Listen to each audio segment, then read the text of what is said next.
Yun, no? Magandang gabi po, mga kapatid. Jantin Chavez. Gabi na to, ako po'y mag-conduct ng ining ng aking brine tank doon sa likod. Bali, bago ang lahat, gusto ko lang babatiin ang kapitbahay ko dati sa Lapinig, Kapatagan, Lanao del Norte. Special mention sa Purok 4. Nagsaulog sila sa kapistahan sa kanilang patron ni Senyor Santo Tomas. Viva Senyor Santo Tomas de Villanueva. Yun, yun nga, since ngayon po, walang operation ang station, kita nyo sarado po. Linggo, araw ng Family Day. Kanina nagsimba kami, tapos nag-grocery si Mrs. Yung manugang ko. Pagkatapos kumain sa labas. Yun mga idol, ito po yung sinabi kong paglinis nito. Dito po sa inyo, sa akin, actually sa akin, every 2 months. Walang masyadong operation, tinitingnan ko, o 1 month po, no? Pag medyo. Ang laman po nito mga idol ay rock salt, no? Industrial salt. Kaya nito, ayun, no? Ito po ay industrial salt o rock salt po, no? Ang unang-unang gawin po natin dito, meron po siyang knob dito. Yung ano niya, pihitin mo always pag counterclockwise. Yun. Yan. Ito po ay modified na po, no? Hindi po to siya original. Modified na lang sa technician para mag ano po dito. Dito po. Nalinis ko na to last 2 months. Ito po, oh. Dito po siya mag ayun, oh. Ang dito malimit, magbi-build up po asin. Di siya natin mamaya. Yan, magbi-build up po siya ng asin dito, kaya may magbablock siya. Kaya hihina po ang brine ng softener. Yun. Ang sunod tang gawin, dito na lang po, para hindi natin dito lang, simple lang, no? Ito po ay dito meron din siyang knob. Wala na siya. Meron din siyang knob dito po mga idol. Tanggalin po nyo yan. Parang ano niya, parang stopper or holder po siya, no? Ayan. Huwag po niyong kalimutan. Yan. Tanggalin natin. Yun. At tapos ibalik po niyo. Basic lang po yun, no? Para hindi po niyo makalimutan. Dalhin natin doon sa loob. Papakita ko po sa inyo kung paglinis. Dito natin muna ilagay. Ito mga idol, ano po to siya, no? Asin na nag-build up dito. Walang problema yan kasi sa labas naman yan. Ang importante mga loads, tandaan po nyo, itong mga butas, no? Ganyan, no? Na walang nagbablock dito kasi pag napabayaan ninyo, hindi po regular ang cleaning, yun, hihina po ang brine. Kukunin ko doon yung tangki. Sandali mga lot. Dito to.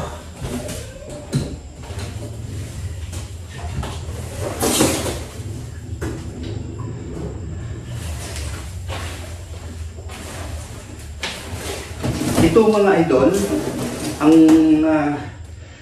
kapansya ko lang, capacity nito, mga 4 o 5 sako. Sa amin, iba-ibang style sa sa isang refilling station. Pero sa akin, ini-ensure ko na dami ang industrial salt nito. Parang hindi kasi ang sa akin is marami po akong na produce kada araw. Sa i-rebuild ko na, ako'y kaya kong mag-produce dito sa tatlong membrane ko doon, sa mag-produce ng 400 plus container. Container ibig sabihin yung 5 gallons doon. Imagine mo yan sa isang araw, 5 gallons isang container. Kayo na po mag-calculate.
Industrial salt.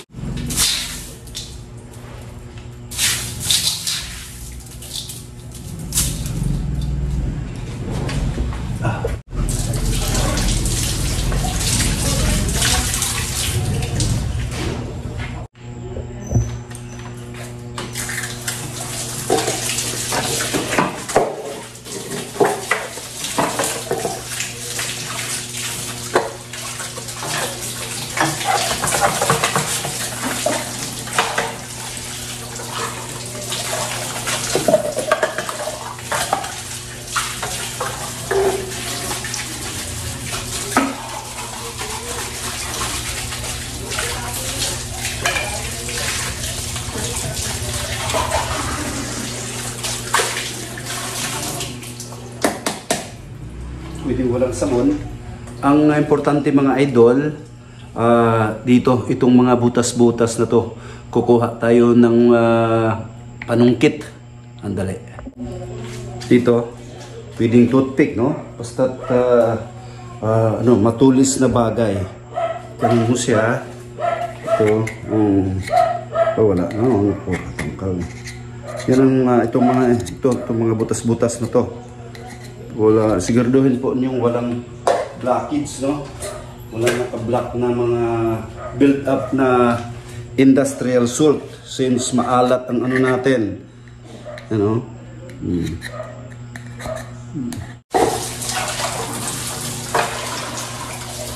Industry.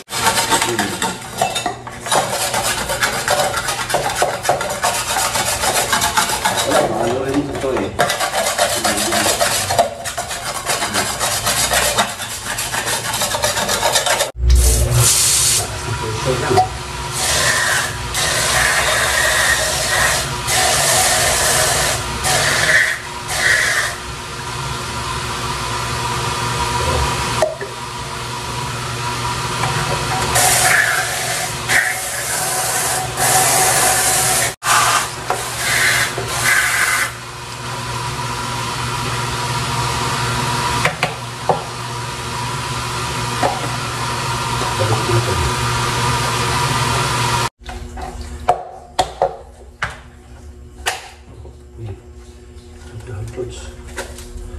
Sira. Oh.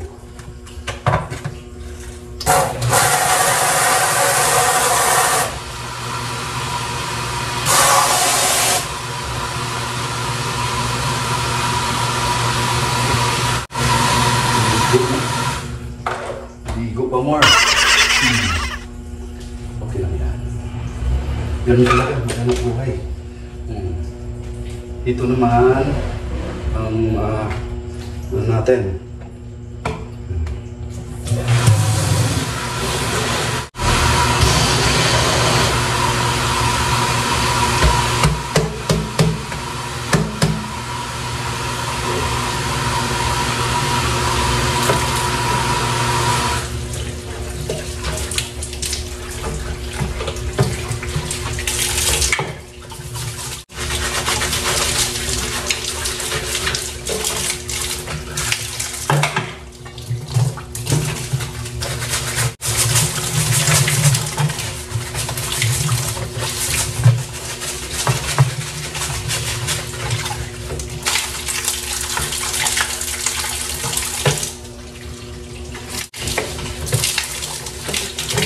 Diyan.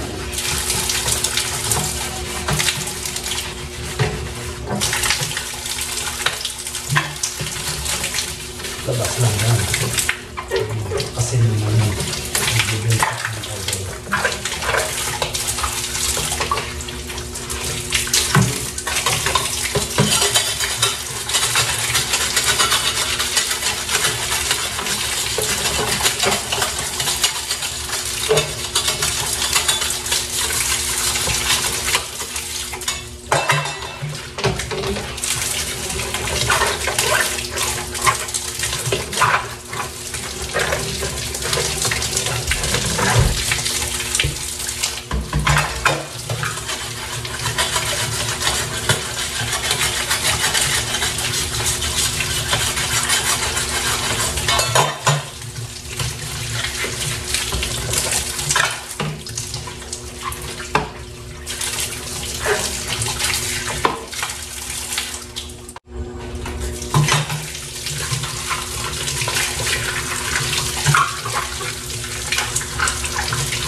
Sirap natin.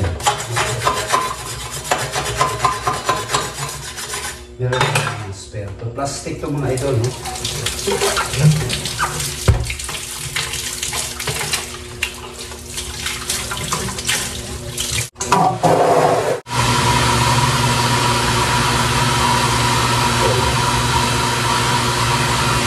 okay. Saka to. Bibuild up siya ng... Dali.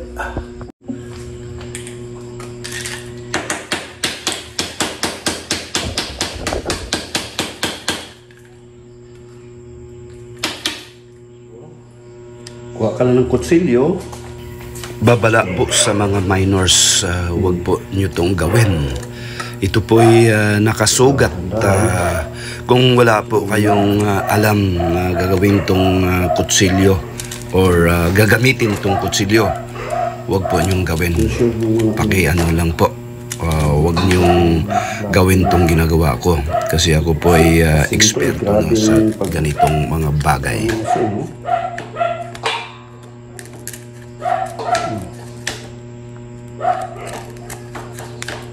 Oh.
Gusto mo?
Linisin natin sa pressure.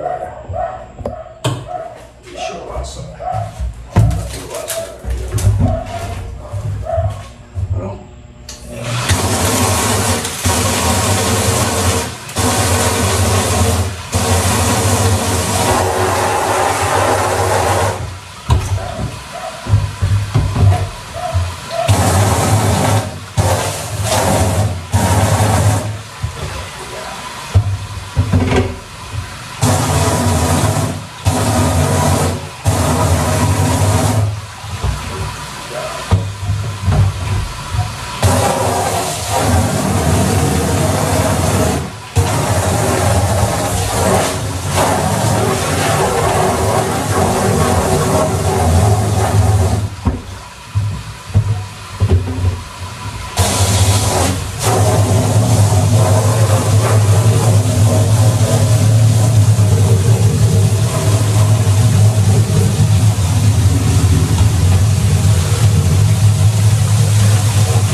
Dito mga idol, baka magtaka kayo, meron pang hindi po dumiyan, ano po yan, asin na sa sobrang tagal, didikit na matigas na po. Yan ang pagka, alin ninyo. sinundo na ako sa anak ko. Kaysa kong anak, si John Nathaniel. Mag-dinner muna. Ito, daw. Ito, rock salt din dong, industrial salt. Ayan. Iyon. Ibalik muna po natin ang ating brine top, mga idol. Balik natin sa dati. Po. Ayan. So.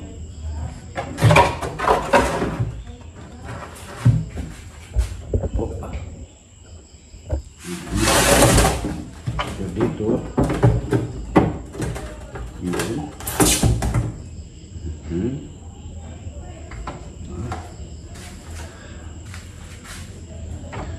Lock natin.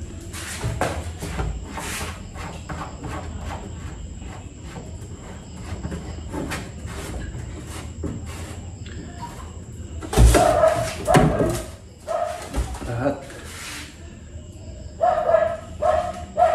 Kailangan natin yung asin. Yung industrial salt, balik natin.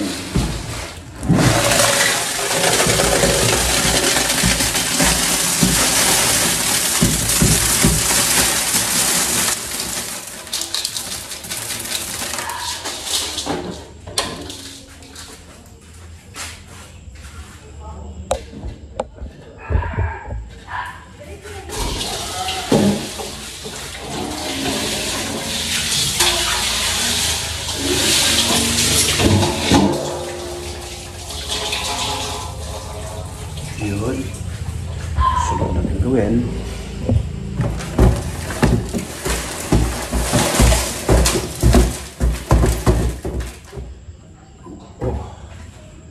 Oh. Ito malinis na po. Gumawa na lang ang mga blockage. Yun. Oh boy. Dali natin dun. Yan, ibalik natin. I-connect po natin. Yan lang ka-basic mga idol, no? Yan. Ito.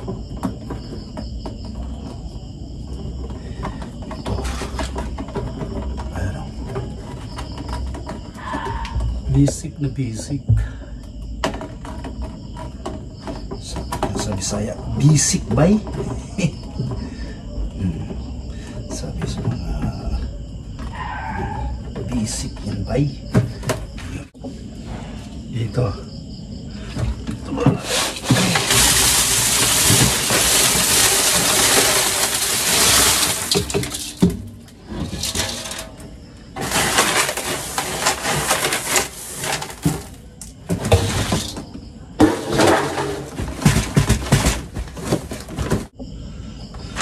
Yan.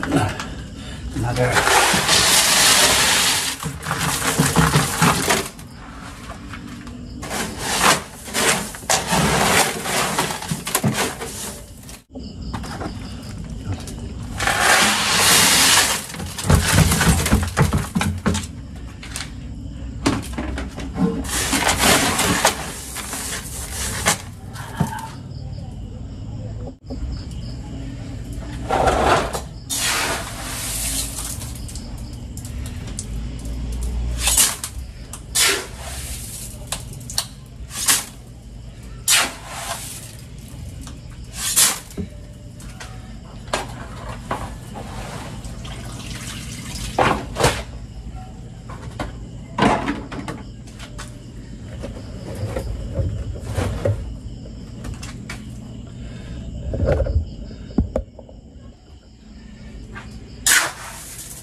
Since naglinis tayo, tsaka nabawasan yung, nag-decrease yung industrial salt o rock salt, magdagdag po tayo ng bali ito,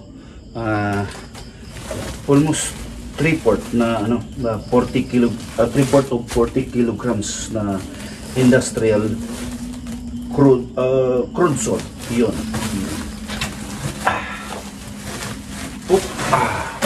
Medyo bigat.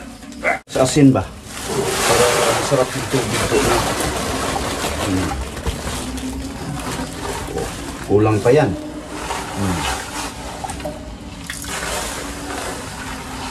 Yun. Almost there. Oh. Yan po, no? Yan pong ihigupin sa ano po natin sa sweetener. Ang ano nito sa sweetener, balik nag-brine, tapos pass rinse sa banlaw, yun na po, tapos lasing, ngayon ay ready for process. Ayun. Baka magtaka po kayo bakit ganito ang kulay. Ganito talaga, maalat yan mga lods, no? Pure ano yan, salt na crude industrial salt, alat na maalat. Yun, takpan na po natin. Yun. Tapusin tong short vlog ko po. Una-una, pasalamat po ako sa Poong May Kapal na binigyan po ako ng magandang pangatawan at pag-iisip na magawa ko yung mga bagay-bagay araw-araw. Maraming salamat, Panginoong Diyos. Pangalawa, sa mga subscribers ko po na wala sawa nanood sa mga video. Maraming salamat. Meron lang pa akong hinihiling po sa inyo. Baka naman po masuportahan po niyo itong maliit ko na channel. Please subscribe, like, and share. At saka huwag po niyong kalimutan i-hit po yung notification button para ma-update po kayo sa mga uploaded videos ko sa YouTube. May God bless us all.